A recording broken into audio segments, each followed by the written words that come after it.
This is as groovy as it gets. Oprah, Can You Hear Me? Oprah vs. Donald 2020 is a conversation by Julie Benetti and Susan Barbaro and a production of EI Alliance, copyright 2019. America is courtesy of New Threads off their new album, Felonious Wilma. Hi, this is Susan and I'm here with Julie. And this podcast is going to be something a little bit different. We started talking about the podcasts that we've done and looking at Oprah and Trump, and we really try to make a point of not being political, because there's no real political candidate that really we're so for or really against, because my philosophy, and I think Julie's philosophy, is we live our own life, and you know, really the president doesn't directly impact a whole lot. It really, between you get through Congress and everything else, by the time it gets to really affecting people, it's really nil. You don't really have a big effect. Right. Of course, when you look at people, you have certain candidates that maybe, from what you gather, you personally like or you don't like. So, but for that reason, a lot of our podcasts focus on the energy, because we try not to get personal. We try not to talk about, you know, politics and where they stand and what they think, because that's really not of interest to us. But what is of interest and why we kind of started doing this podcast is because everything that goes on politically that we've been talking about, be it Oprah, be it Trump, really relates to all of us.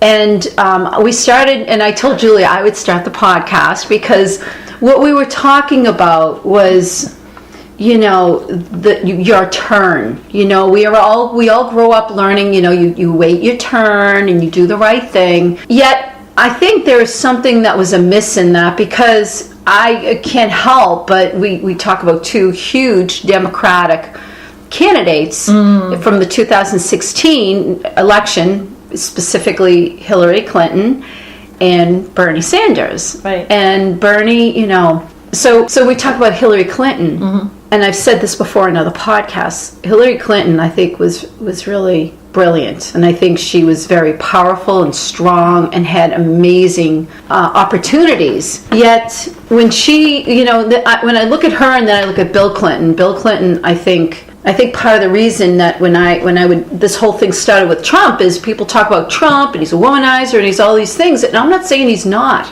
But if you look at Bill Clinton, right, how can we forget about what he did, right, and just point the finger at Trump? So to me, it was like everyone was pointing the finger at Trump. I'm like, well, what happened to pointing it at Bill Clinton? And when Hillary Clinton just kind of stood by him and allowed him to go and be president and do all these things, there's a part of me that kind of died along with that. Like, I can't support her anymore. Who is she? What has she become? And when I look at that, and again, this is just my pure judgment, and I look at what happened even when Obama was running for president, and, you know, he, of course, got the Democratic nomination, and then, of course, he went on to be president. But there was a point where it's almost like, you know, everyone almost said to Hillary, and again, I'm projecting, and your time will come. Right. We'll get you there. And, you know, she was with Bill, and it's like, we'll get you there. Right. Let me, and now. We're not privy to any of the political background or information or the process, which, you know, to us is irrelevant because we're talking about the energy. And when you look at it from, you know, specifically what you were talking about and the energy of it, when you really want to do something and you step aside and you let somebody else go ahead, I mean, there's a little less of your power that you gave away some of your power. So because it's funny, because we were talking about doing this and we were talking about the title, and, you know, it's Oprah's turn. Yes. You know, you could take it two different ways. You could take it as, you know, it's Oprah's turn. Like, you got to give her a turn, which is kind of what I'm alluding to with the whole Hillary Clinton. Right. But where I'm going with, it's Oprah's turn. Yes. This is not about where. And we talk about, because then we started talking about Bernie Sanders, and, you know, 2016, he had a huge following. And it was funny because I remember with the convention, everyone said, oh, the Republican convention, there's going to be riots and all these protesters. And it didn't occur. Right. And then when Hillary went, that was the big thing they were saying. Hillary, when the convention came, there were huge protests. And so, it's interesting. So if you start thinking about that, and it's an interesting concept, and of course we were talking about bringing it, to the individual, to the person, because this is really where we're going with this. It's not talking about pointing our finger and saying Hillary did this or shouldn't have or did, or Trump's better or Clinton's. It's not about that. It's really, because what we do and we're sharing is, I look at it from my standpoint of me. What is it that I'm not doing today that I'm putting off waiting for permission, or I'm waiting to be told, now it's your turn, Susan, and I can be, okay. And it's really not about going out there and saying, I look at Trump and he's not waiting for permission. He's never waiting for, now it's your turn, Mr. Trump. He doesn't do it. And people don't understand that either. I look at that and I think, how can I use that? How can I be more of who I am, and saying, you know what, I have to do today what it is I have to do. And I think that phrase, it's my turn, is expressed in many ways from many people. And the energy of it is almost, it's both two sides of a coin in a way. It's one side or the other. It's almost like the two dualities. You can express it, like you said, in that whining of, it's my turn, or it's my turn. I think you abandon the whole statement. It doesn't even matter your turn. You decide what it is you want to do, and then you just work towards whatever it is. And you just don't accept when someone tells you no, because, and I look at Hillary Clinton, someone who I really had huge admiration for. And I think of where she was, and I look at it, and I feel like, it's really, I don't know the word to use. I don't want to say sad, but it's disappointing. It's disappointing of what might have been.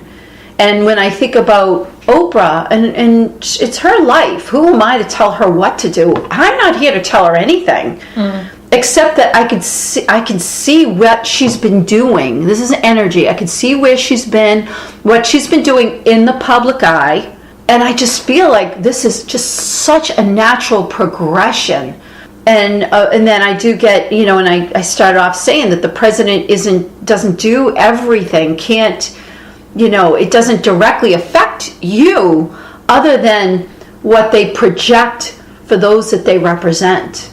If you can look at a person who you, quote, have representing you, and if you have admiration, they can mentor you. I've looked in things in my life where people have mentored me, even if I've never met them. I've given examples of things that people have done that I say, what would, if I can go in that space of the energy. And, Oprah, it's funny, she wouldn't necessarily be there telling me I'm going to get more money because I'm a woman. I don't believe that is a presidential issue. I really don't. Although I just read Iceland now made it against the law to pay a woman. I saw that. But, how do you police that? I mean, how do you do that? Because it's, you get to a certain level. I mean, minimum wage is minimum wage regardless. But then above that, so many things come into play. So does it really work? And I think by Oprah stepping in and being the woman, and this is who I am as a woman, this is what I expect as a woman, what she does, I believe, is opens the door for a woman to step in saying, I demand this. Even though I'm a woman, it doesn't matter. I'm a woman, but I am a person, and it's actually gender, non-gender specific. Right. And I just think that's, that's what we're looking for, is that mentor. And she's the mentor, I guess, without being the president. But wouldn't it be awesome to have a female president that can present herself around the world in that way? And and she can't directly affect, again, like I said, what you get paid and what, but by default we see that, and the rest of us can step it up for ourselves, which is what we're really talking about throughout these podcasts. Right. And so rather than the expression of it's Oprah's turn or it's anyone's turn, I mean, you shouldn't be waiting for anything. I mean, it's a time factor. Again, you go into that and it's time for me now. It's time for what you want to do.